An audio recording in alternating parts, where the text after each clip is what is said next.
I wrote The Clarity Factor as a story because I felt that it really had to involve people.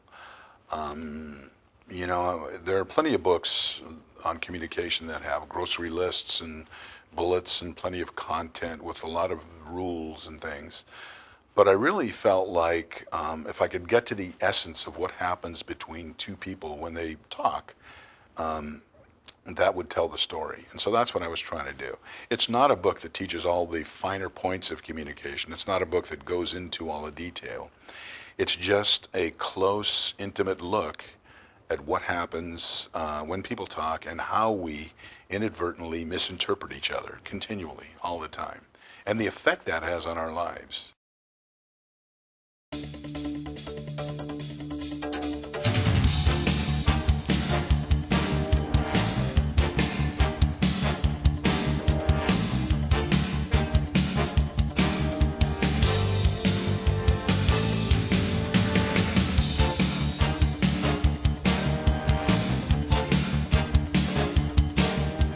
My position is simple. I believe that communication skills are absolutely critical to all of us, but grossly overlooked. I once used an analogy that communication is to us a lot like sunlight is to the food chain.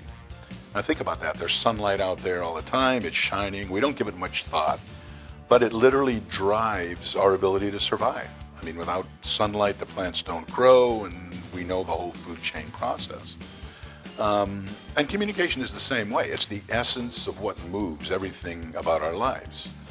Now, if I'm right on that, and if communication is that important, the most important part of communication is the clarity of the ideas that we communicate. How clearly we speak, how clearly we listen. Think about how many meetings we sit in that are unclear, where we're not sure what our role is or what our objectives are when we leave. How many conversations with friends or spouses or children where we get mixed messages or walk away unclear. How many times our kids are angry or unwilling to listen to us because we can't quite get through. You know, I recently heard an interview with Jack Welch, the famous CEO, and he said one of the most important, in fact, he said the most important thing in business is being candid. People need to know where they stand and what's expected of them.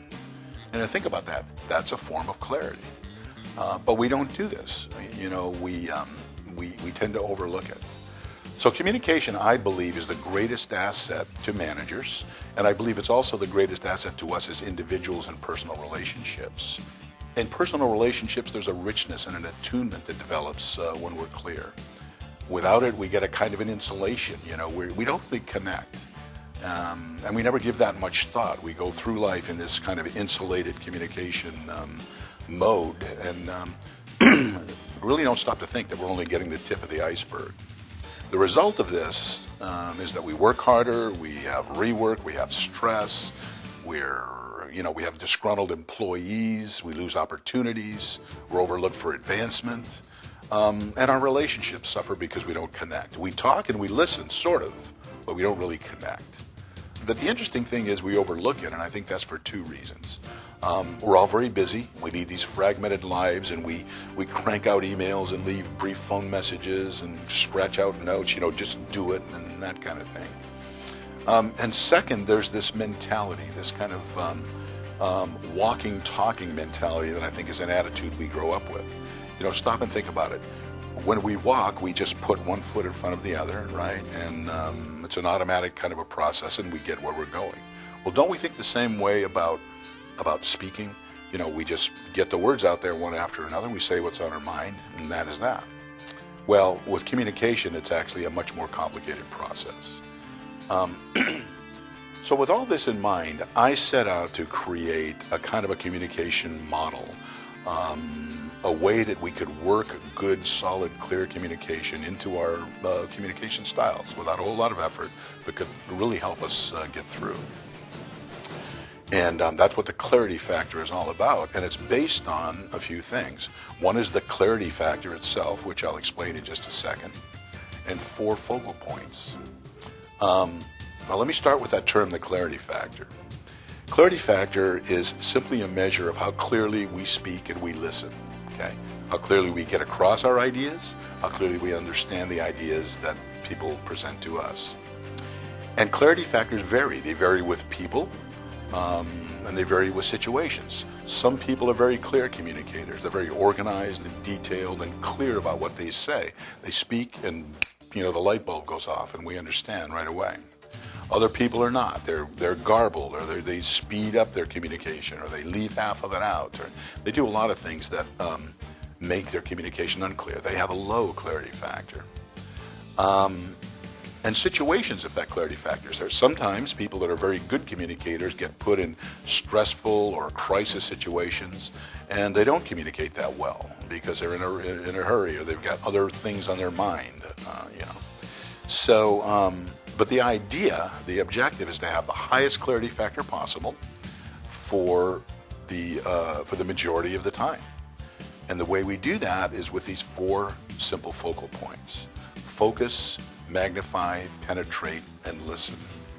Very simple. The acronym sounds kind of corny, but it's FIMPLE, close to simple, kind of like simple with a lisp. Focus, magnify, penetrate, and listen.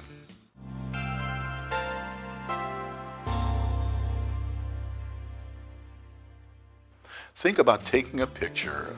You take your camera out and you're going to take a picture of a beautiful flower. If the lens is out of focus when you take that picture and you have that film developed, you're going to get a fuzzy negative. And from that negative, you will not be able to make a clear print. The reason is simple, because it was out of focus at the source. Well, it's the same with communication. If your ideas are not clear in your own mind at the source, there's no way you can hope to clearly communicate those ideas to someone else, right? Now, another aspect of focus is distortion. Imagine that same situation, but now the lens is in perfect focus, but it's a fisheye lens. Well, you're going to get a clear image, but it's going to be a distorted image. And that's what happens when we allow emotional content into the things we say. So with that in mind, the question is, how do we get good focus? And the answer is with 2 things: analysis and objectivity. Analysis may sound academic, but it's really not. It's just a matter of thinking through what it is you want to say and thinking through the result that you want. Objectivity means removing emotion from what you say. I mean, it's perfectly fine to be emotional if you're giving your wife flowers on your 10th anniversary. It's not fine to be emotional if you're telling an employee his or her performance wasn't great this past quarter.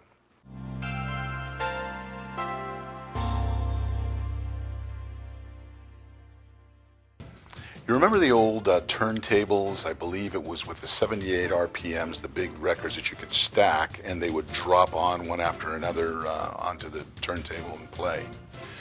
Well, think about our attention as something similar. We have this turntable up top, each of us, and it drops on ideas. It drops on priorities.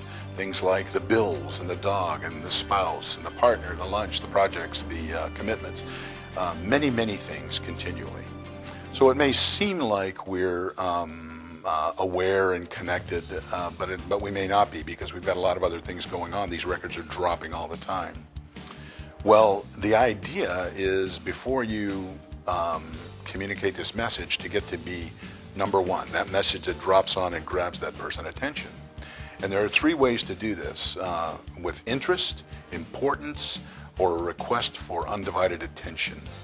If I say to you, I've got something to tell you and it's very interesting, because I've used the word interesting, you're probably going to listen a little closer than you normally would.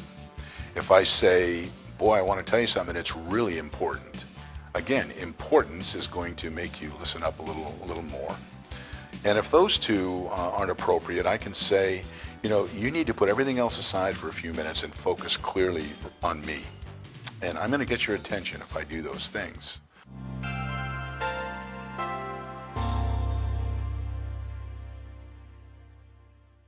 When I speak to you, I have a message in my mind, and I have a perception of that message that I want to get across to you. But when I say it, it has to go through a set of personal barriers of yours. And these barriers are your opinions, your preferences, and your past experiences. Your opinions are the things that you believe to be right, and they obviously will have an effect on the way you perceive something. your preferences, the things that you would like to be right, and so that has an influence. And your past experiences, obviously, the experiences that have brought you to this point in your life influence the way you perceive certain things. So it's a tough job to get a communication message through without being distorted by these barriers of yours. Well, the more precise and clear that message is, the better it's going to get through and the less distortion that's going to take place. So in order to penetrate your personal barriers, there are several things I need to do. One is to use visual or precise language. Another is to use examples or analogies. Third, I need to structure what I say clearly. That's very important. Then I need to ask for feedback, ask you if I've been clear. And finally, if I'm not sure, I need to restate it in a way that is clear. So let's take these one at a time. Visual and precise language. We want to use details and active word choices and try and use a clear, simple vocabulary.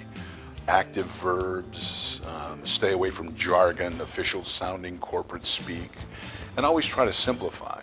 But don't be afraid to use more words if you need them. The term just do it doesn't really do it. It isn't great for giving instructions or delegating. A lot of times just do it means you're going to have to say just do it again and again and again because somebody didn't get it right the first time and the second or the third, and that leads to a lot of frustration and a lot of unneeded problems. So work with your vocabulary. Always try to simplify and stay clear, and don't be afraid to say more if that's what you need. Analogies are visual references. They're a kind of a common ground between you and the listener.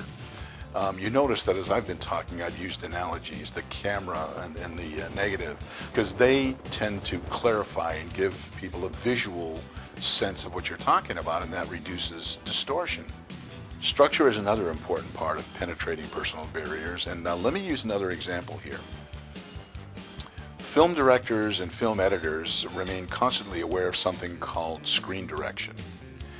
And screen direction works like this. If you're watching a film and you see a bus leave the bus station, and let's say in this story the bus is going from Los Angeles to New York, and if you see that the bus leaves from the left side and it's traveling toward the right side of the screen, mentally you just make the assumption that Los Angeles is on the left and New York is on the right. And if in the next shot you see that bus going the other way, you see it going from the right side of the screen to the left side of the screen, for a moment you get disoriented. You think the bus is heading back toward Los Angeles. If that's the case, it's because the camera has been placed in the wrong position and that material was shot wrong. So it's the same with us when we speak. If we change directions or reverse ourselves or veer off on a tangent, we leave people with a kind of a momentary disorientation, and they've got to catch up. They've got to rethink and think that through, and that's not a good thing for clarity. So I try to overcome this with something I call the tell them you're going to tell them structure.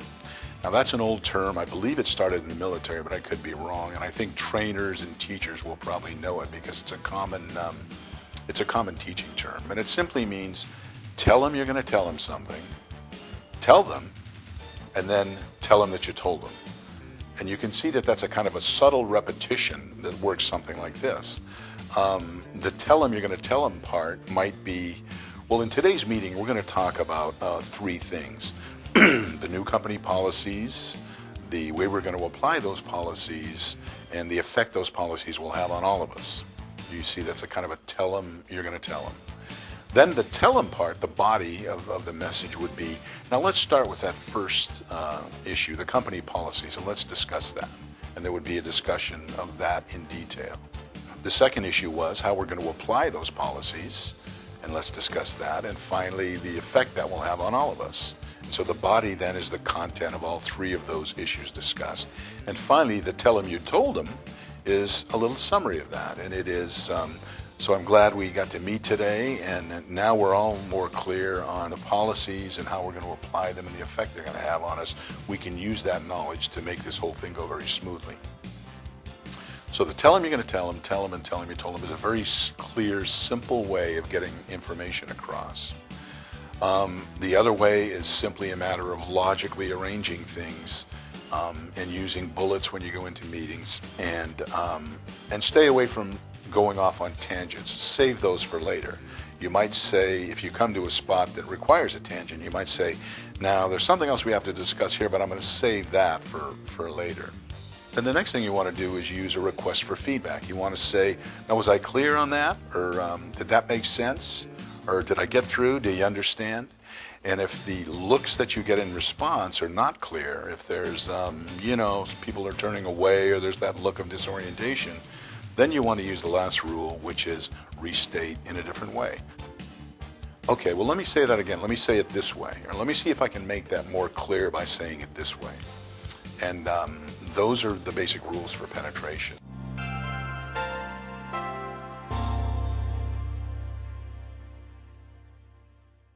When you think about it, listening is when we learn. It's when we gain knowledge and when we gain understanding. If we listen with clarity, we hear much more than the words. There's a sensitivity, there's a depth and a richness. There's a connection that we get to people. We find out what motivates people, what bothers them. We find out how our words are affecting them personally. You know, if you're a salesperson, listening with clarity is the most important and powerful communication skill you have.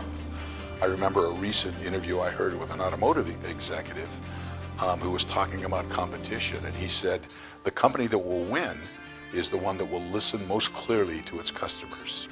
Right on the money. I also read a recent article in AARP magazine in which a psychologist wrote that the most important thing in keeping a relationship going is empathy for the other person, understanding their point of view. So how do we listen with clarity? We let down our own personal communication barriers. We open up and drop our opinions, our preferences, and past experiences.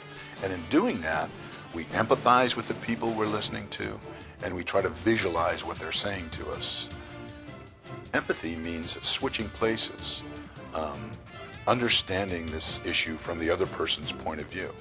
It doesn't necessarily mean you have to agree with the other person, but it means you have to open up and ask yourself, how do they feel about it? What are they really thinking? Why do they think it's the right thing? Or why are they thinking about it the way they are?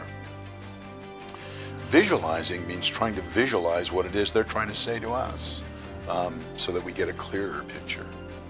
So focus, magnify, penetrate, and listen.